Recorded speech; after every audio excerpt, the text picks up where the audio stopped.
Hello dear viewers, আসসালামু আলাইকুম। সবাইকে জানাচ্ছি ঈদুল আজহা মোবারক। এই পবিত্র ঈদুল আজহাতে আজ আপনাদের জন্য খুবই চমৎকার একটি মাটন কাচ্চি রেসিপি নিয়ে এসেছি। একদম পারফেক্ট একটি মাটন কাচ্চি। আপনারা দেখতে পাচ্ছেন মাটনগুলো কতটা সফট হয়েছে এবং আলুটাও খুবই সফট হয়েছে এবং টেস্ট অসাধারণ হয়েছে। আর আমার এই পারফেক্ট রেসিপিটি পেতে হলে ভিডিওটি না টেনে পুরো ভিডিওটি আপনাদের দেখতে হবে। আর আশা করি অবশ্যই আমার রেসিপি ফলো করে আপনারা ঈদুল আজহাতে এই মাটন কাচ্চি রেসিপি ট্রাই করবেন। সেম রেসিপিতে আপনারা বিফ কাচ্চিও রান্না করতে পারেন। আর তাই ভিডিওটি না টেনে পুরো ভিডিওটি আপনারা দেখবেন। আমার রেসিপি যদি আপনাদের ভালো লেগে থাকে তাহলে প্লিজ আমার চ্যানেলটি সাবস্ক্রাইব করে দিবেন, পাশে থাকা বেল আইকনে প্রেস করে দিবেন। তো চলুন মূল রেসিপিতে চলে যাই। এখানে আমি কিছু মশলা নিয়েছি। কাচ্চির জন্য অবশ্যই এই মশলাগুলো নিতে হবে। এখন চুলায় মিডিয়াম আছে 2 মিনিট মশলাগুলো ভেজে নিতে হবে। অবশ্যই 2 মিনিট মিডিয়াম আছে মশলাগুলো ভেজে নেবেন, এতে করে পারফেক্ট মশলা তৈরি হবে। ব্লেন্ডারে ব্লেন্ড করে গুঁড়ো করে নিয়েছি। এখন কাচ্চির জন্য আমি নিয়েছি ধনে গুঁড়া, জিরা গুঁড়া, মিল্ক ক্রিম, পেঁয়াজ বাটা এবং টক দই, কাচ্চি মশলা এবং কাঠবাদাম পেস্ট, গরম মশলা। অবশ্যই এই মশলাগুলো আপনারা দেওয়ার ট্রাই করবেন, নয়তো পারফেক্ট কাচ্চির ফ্লেভার এবং টেস্ট আপনারা পাবেন না। এখানে আমি 3 কেজি পরিমাণে খাসির গোশত নিয়েছি। পেঁয়াজ বাটাটা দিয়ে দিচ্ছি। একে একে সবগুলো মশলা দিয়ে দিতে হবে, যে মশলাগুলো আপনাদেরকে আমি দেখিয়েছিলাম। আর অবশ্যই কাচ্চির প্রতিটা স্টেপ আপনারা ফলো করবেন। ফলো করে আপনারা কাচ্চিটা বানানোর ট্রাই করেন, ইনশাল্লাহ আপনাদের পারফেক্ট কাচ্চি হবে। যে মশলাগুলো আমি দেখিয়েছিলাম সবগুলো মশলা একে একে দিয়ে দিয়েছি এবং স্বাদ মতো লবণ দিয়ে দিতে হবে। সবগুলো মশলা একসাথে দিয়ে একদম খুব ভালোভাবে একটু সময় নিয়ে মাখাতে হবে।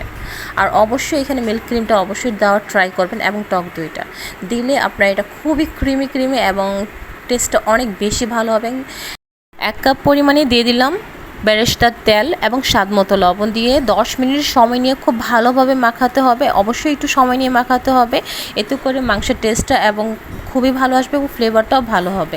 মশলাগুলো মাংসের ভিতর খুব ভালোভাবে পৌঁছবে এবং 3 ঘন্টা রেস্টে রেখে দিতে হবে, এতে করে পারফেক্ট কাচ্চি মাটন রেডি হয়ে যাবে। 3 কেজি মাটনের জন্য আমি এখানে নিয়েছি 1 কেজি 250 গ্রাম বাসমতি চাল। আধা ঘন্টা পানিতে ভিজিয়ে রেখে ভালো মতো ধুয়ে পানি ঝরিয়ে নিয়েছি। এখন চুলায় বড় একটি হাঁড়ি বসিয়ে দিয়েছি এবং পর্যাপ্ত পরিমাণে পানি দিতে হবে। এখন পানির মধ্যে দিয়ে দিচ্ছি লং, এলাচ, দারচিনি, শাহি জিরা আর তেজপাতা এবং দিয়ে দিতে হবে 2 টেবিল চামচ পরিমাণে লবণ। দিয়ে অপেক্ষা করতে হবে পানিটা পুরোপুরিভাবে বলক চলে আসা পর্যন্ত। পানিটা যখন পুরোপুরিভাবে বলক চলে আসবে তখন ধুয়ে রাখা চালগুলো পানির মধ্যে দিয়ে দিতে হবে। আমার পানিটা খুব ভালোভাবে বলক চলে এসেছে। এখন ধুয়ে রাখা চালগুলো আমি পানির মধ্যে দিয়ে দিচ্ছি। দিয়ে ভালো মতো একটু নেড়ে ছেড়ে দিতে হবে এবং 40% চালগুলোকে সেদ্ধ করে নিতে হবে। অবশ্যই এটা ফুল কুক করা যাবে না, তাহলে কাচ্চি হবে না। এটা 40% চালটাকে সেদ্ধ করে নিতে হবে। চালটা সেদ্ধ হতে হতে সেই ফাঁকে আমি কাচ্চির আলুটা রেডি করে নিচ্ছি। এখানে আমি প্রায় 1 কেজি পরিমাণে আলু নিয়েছি। আলুগুলোকে ভালো মতো ছুলে বড় বড় করে কেটে নিয়েছি। কাচ্চির আলু অবশ্যই বড় হয়। সামান্য পরিমাণে হলুদ, মরিচ এবং লবণ দিয়ে ভালো মতো মাখিয়ে নিচ্ছি। এখন আলুটাকে ভেজে নেব। চুলায় একটি কড়াই বসিয়ে পর্যাপ্ত পরিমাণে তেল দিয়ে আলুটাকে একটু ভেজে নিচ্ছি। এটা অনেক মচমচা করে ভাজার কোনো প্রয়োজন নেই। 10 মিনিট মিডিয়াম হিটে নেড়ে চেড়ে ভালো মতো ভেজে নিতে হবে। আমার মাটন সম্পূর্ণভাবে রেডি হয়ে গেছে। এখন মাটনের ওপরে আলুগুলো খুব সুন্দরভাবে ঠিক এইভাবে যেন চারপাশে লাগে এভাবে ছড়িয়ে ছিটিয়ে দিতে হবে। আর দিয়ে দিতে হবে আলু বখারা। অবশ্যই কাচ্চিতে আলু বখারা দেওয়ার ট্রাই করবেন, এতে করে টেস্ট অনেক ভালো আসবে। পেঁয়াজের বেরেস্তা দিয়ে দিচ্ছি এবং আমার চালটা 40% সেদ্ধ হয়ে গেছে এবং চালের পানি থেকে চালটাকে এভাবে ছাঁকনি দিয়ে তুলে মাংসের ওপরে সমস্ত চালগুলো এভাবে ছড়িয়ে দিতে হবে। আপনারা দেখতে পাচ্ছেন কিভাবে ছড়িয়ে দিচ্ছি, ঠিক এভাবে দেখে আপনাদের বুঝে নিতে হবে। সবগুলো চাল মাংসের ওপর ছড়িয়ে দিয়েছি এবং আলু বখরা, কিশমিশ এবং বেরেস্তা দিয়ে চালের উপরে খুব সুন্দরভাবে সাজিয়ে দিয়েছি। এখানে 1 লিটার দুধকে জাল দিয়ে হাফ লিটার করে নিয়েছি। 1 কাপ পরিমাণে ঘি এবং সামান্য পরিমাণ ফুড কালার দুধের মধ্যে দিয়ে খুব ভালোভাবে মিক্সড করে নিয়েছি। এখন এই উপাদানটা অবশ্যই কাচ্চির উপরে এভাবে ছড়িয়ে দিতে হবে, এতে করে কাচ্চির চালটা খুব ভালোভাবে সেদ্ধ হবে, মাংসটা সেদ্ধ হবে এবং টেস্ট এবং ফ্লেভার দুটো খুবই ভালো হবে। এবং এখানে হাফ কাপ পরিমাণে দিয়ে দিলাম গোলাপ জলের পানি, দিয়ে ঢাকনা দিয়ে ঢেকে দিতে হবে। 3 কাপ আটা নিয়েছি এবং অল্প অল্প কাপ পানি দিয়ে সফট একটি ডো বানিয়ে নিয়েছি। সেই ডোটাকে হাঁড়ির চারপাশে ঠিক এইভাবে লাগিয়ে দিতে হবে, যেন হাঁড়ির ভিতর থেকে কোনোভাবে বাষ্প বের না হয়। বাষ্প বের হলে কিন্তু কাচ্চি পারফেক্টভাবে হবে না, তাই অবশ্যই এভাবে আটা চারপাশে দিয়ে আটকে দিতে হবে যেন বাষ্প বের না হয়। হাঁড়ির নিচে এইভাবে একটি মোটা তাওয়া দিয়ে চুলাটা হাই হিটে করে রান্না করতে হবে 30 মিনিট। 30 মিনিট পরে চুলাটা মিডিয়াম আছে 1 ঘন্টা রান্না করতে হবে এবং এই 1.5 ঘন্টার মধ্যে কাচ্চি পারফেক্টভাবে রান্না হয়ে যাবে।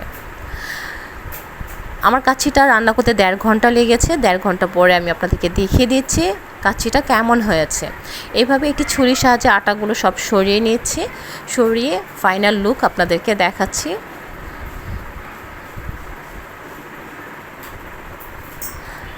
আপনারা দেখে বুঝতে পারছেন আমার কাচ্চিটা কতটা পারফেক্টভাবে হয়েছে এবং অনেকটা ঝরঝরা আছে, প্রত্যেকটা চাল সেদ্ধ হয়েছে এবং চালগুলো কিন্তু একদম ঝরঝরা আছে। ট্রাস্ট মি গাইস, এত পারফেক্টভাবে কাচ্চিটা হয়েছে। আশা করি আমার রেসিপি ফলো করে অবশ্যই আপনারা এই ঈদুল আজহাতে কাচ্চি রেসিপিটা ট্রাই করবেন এবং কমেন্ট বক্সে আমাকে জানাবে আপনাদের কেমন লাগলো। এবং টেস্ট এবং ফ্লেভার এত সুন্দর হয়েছে যে আপনাদেরকে কী বলবো। আমার রেসিপি যদি আপনাদের ভালো লেগে থাকে তাহলে অবশ্যই আমার চ্যানেল এটি সাবস্ক্রাইব করে দেবেন, পাশে থাকা বেল আইকনে প্রেস করে দেবেন এবং এই ঈদুল আজহা উপলক্ষে আপনারা আর কী রেসিপি পেতে চান তা অবশ্যই আমাকে কমেন্ট বক্সে জানাবেন। আমি যথাসাধ্য চেষ্টা করব আপনাদের রেসিপি আপনাদেরকে শেয়ার করার জন্য। আমার জন্য দোয়া করবেন। আপনারা সবাই অনেক বেশি ভালো থাকবেন। আল্লাহ হাফেজ।